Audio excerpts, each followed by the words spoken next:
Salutiamo i gironi di Champions League perché dall'anno prossimo si cambia, arriva il nuovo format e quindi per l'ultima volta abbiamo assistito ai gironi di Champions nel formato tradizionale. Il Milan è l'unica squadra italiana quindi che viene eliminata in questa fase, che retrocede dunque in Europa League, ma tranquilli, non è un grosso problema, non ho visto da quello che leggo in giro grossi drammi su queste eliminazioni del Milan, che tra le altre cose rischia di fare addirittura un favore alla Juventus, quindi tra poco ne parleremo. Inter, Napoli e Lazio invece sono le squadre italiane che passano il turno, che volano agli ottavi di finale e lunedì scopriranno gli incroci in questi ottavi di finale dopo il sorteggio di Nyon, in cui c'è il rischio concreto per le nostre squadre italiane di pescare una rivale veramente molto difficile. Adesso facciamo un bel punto completo con tutte le avversarie possibili delle squadre italiane, in particolar modo ci interessa l'Inter chiaramente, un aggiornamento importante anche sul ranking UEFA, anche in ottica mondiale per club, e soprattutto torna l'algoritmo che prevede la Champions, che prevede i risultati della Champions League, un algoritmo che prevede per Napoli e Lazio uno scenario non molto facile, ecco, non sono molto ottimisti in questo algoritmo su Napoli e Lazio, mentre per l'Inter, attenzione, perché prevede un'altra possibile sorpresa.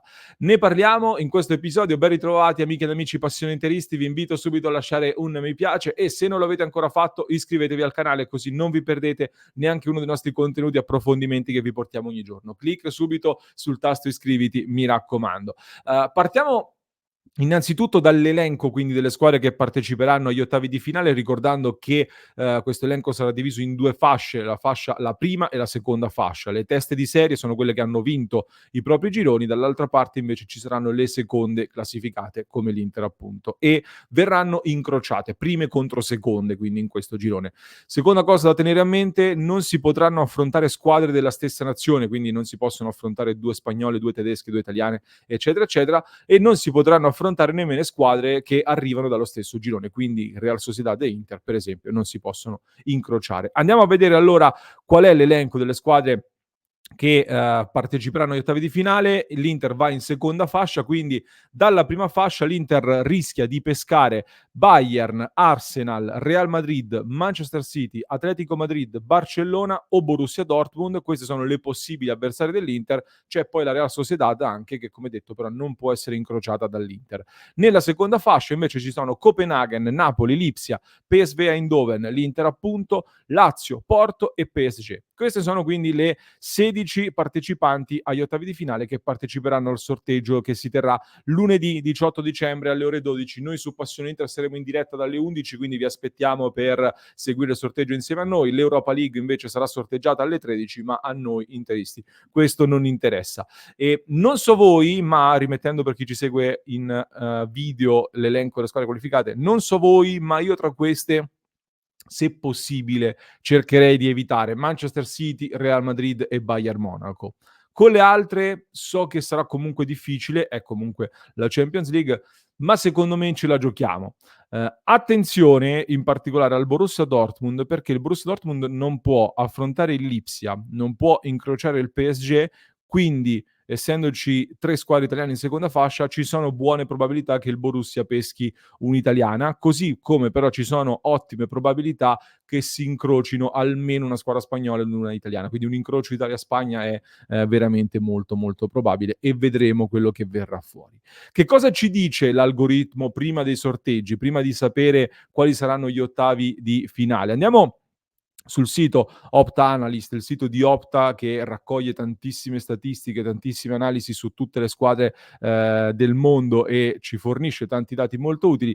In questo caso questo algoritmo, come vi abbiamo raccontato più volte, riassume tutti questi dati, li mette insieme per assegnare a ciascuna squadra un indice di forza, cioè un valore, mettiamola così. E in base a questo indice di forza di ognuna squadra e altri fattori che vengono inseriti in questo calcolo, l'algoritmo genera, se non vado errato, 10.000 simulazioni di tutti gli incroci e tutte le partite e calcola quante volte si verificano gli eventi, tipo quante volte si è verificato l'evento Lazio che vince la Champions League. La risposta è circa 0,40% di volte, da quello che leggo, quindi è molto complicato, ecco, secondo questi calcoli, che l'Inter vinca, che la Lazio, scusate, vinca la Champions League.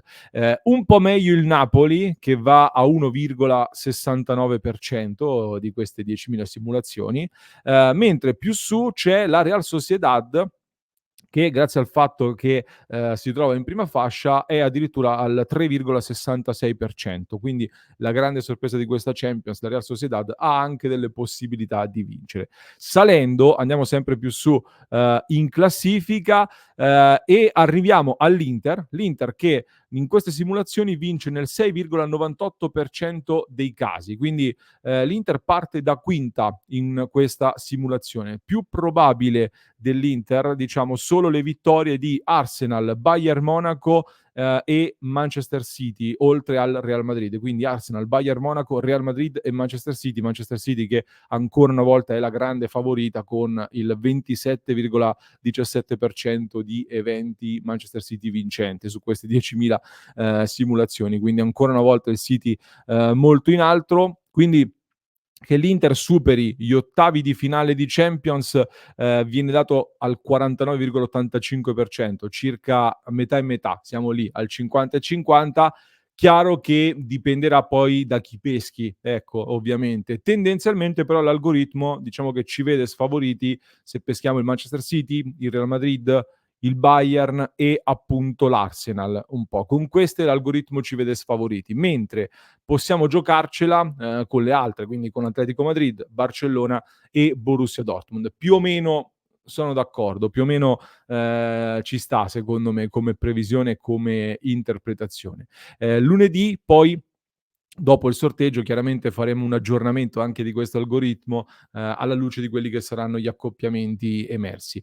Nel frattempo però occhio anche al ranking UEFA, vi dicevo, condivido lo schermo anche per quanto riguarda il ranking UEFA che viene aggiornato, dopo ogni turno delle coppe. L'Inter rimane stabile al sesto posto, deve prestare attenzione all'Ipsia che prova a risalire, prova un po' a sorprendere. Allo stesso tempo però l'Inter mette nel mirino addirittura il quinto posto del Liverpool, quindi l'Inter può puntare al quinto posto occupato in questo momento dal Liverpool in questo ranking, ancora una volta a dimostrare la grande crescita che sta avendo l'Inter anche a livello europeo.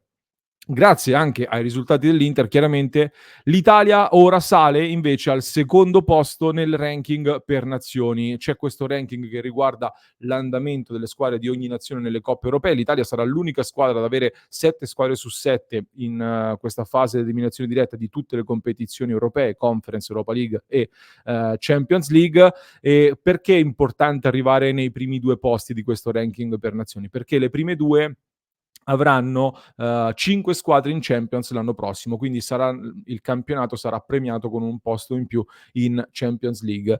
È una possibilità quindi concreta per l'Italia che deve far bene adesso nella prossima fase di eliminazione diretta, anche se Spagna, Germania e Inghilterra sono comunque molto agguerrite in questa corsa, anche se per esempio l'Inghilterra ha perso Newcastle e Manchester United, entrambe ultime e già fuori dall'Europa.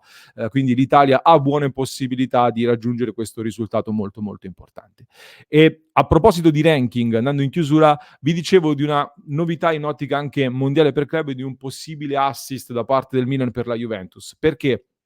La retrocessione del Milan può favorire la Juve perché in ottica mondiale per club che si terrà nel 2025 l'Inter intanto è l'unica italiana certa del posto, certa della sua diciamo qualificazione, anche se poi verrà ufficializzata più avanti al mondiale per club. Il secondo posto disponibile invece in questo momento spetterebbe di fatto alla Juventus perché tra le squadre italiane è quella che ha il miglior ranking rispetto alle altre e questo sarà il criterio preso in considerazione per assegnare il secondo posto al mondiale per club. Bisognerà ancora capire se verrà adottato il criterio della FIFA o il criterio della UEFA per selezionare la squadra italiana e in generale le squadre europee che andranno al mondiale per club. C'è una differenza sottile ma importante perché con il sistema FIFA la Juventus ha 10 punti di vantaggio sul Napoli, che significa che il Napoli dovrebbe vincere nella fase di eliminazione diretta 4 partite per poter superare la Juventus e andare al mondiale. Non è molto semplice, ecco. Con il sistema della UEFA invece i punti di distacco tra Juve e Napoli sono 6 e ogni vittoria, secondo la UEFA, ne assegna 2 punti e ci sono poi bonus qualificazione. Quindi il Napoli passando ai quarti di finale di Champions, vincendo le partite, toglierebbe il posto alla Juventus. Quindi Inter sicura, la Juve se la gioca in questo momento in vantaggio pur non potendo fare ulteriori punti, visto che non è nelle competizioni europee, non è in Champions soprattutto. Il Napoli ha delle possibilità ancora di scavalcare la Juventus, ma appunto non è semplicissimo. A breve poi sapremo definitivamente i criteri e capiremo meglio chi tra le due farà compagnia alla nostra Inter. Fatemi sapere voi invece cosa ne pensate, ecco, delle possibili rivali dell'Inter agli ottavi di finale di Champions. Vi chiedo quale avversario prendereste voi, con quale avversario vorreste misurarvi in questo ottavo di finale di Champions. Aspetto i vostri commenti, sperando che il clima di delusione che si respirava dopo Inter-Real Sociedad sia un pochino calato, perché comunque siamo arrivati a questo punto con 2 giornate d'anticipo. L'Inter è prima in campionato e nessuna delle squadre nella prima fascia è prima nel proprio campionato, per esempio. Quindi ci sono poche squadre che hanno fatto meglio di noi in questo momento in Europa e dovremmo sempre ricordarcelo. Vi aspetto nei commenti, vi invito, se non l'avete ancora fatto, a valutare la possibilità di abbonarvi al nostro canale per supportare il nostro progetto, per non perdervi neanche una delle nostre dirette, tutti i contenuti che vi portiamo ogni giorno, quindi valutate la possibilità. Io vi ringrazio per il grande sostegno che ci state dando con il record di abbonati che abbiamo raggiunto proprio in questi giorni. Vi lascio con un altro approfondimento da non perdere, lo trovate in descrizione per chi ci ascolta in podcast, per chi ci segue da YouTube invece vi basta cliccare qui.